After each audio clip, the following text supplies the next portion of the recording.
বাবা, মারামারি শেখাচ্ছে, ডাকাত বানাবে নাকি? বুড়ে বউ একটা কাজ নিজে করে না, হ্যাঁ? ওই জন্যই মনে হয় বড়কে ছেড়ে চলে গেছে। তুমি যাও তো কাকিমা, আমাদের নামে একদম কথা বলবে না। শুধু এই কথা ওখানে, ওই কথা ওখানে, আর আমাদের নামে একটু বেশিই বলো। তাই যাচ্ছি গো, যাচ্ছি। তোমার তামাশা দেখবো নাকি দাঁড়িয়ে দাঁড়িয়ে? আমি গিয়ে পাড়ার লোককে বলছি। তোমার তো কাজই তুই ধর তো, ধর ধর, চল চল, ধরা আমাকে, ধরা ধরা।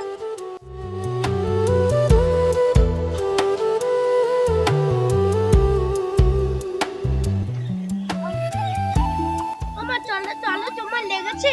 মা আর শিখবো না, চলো।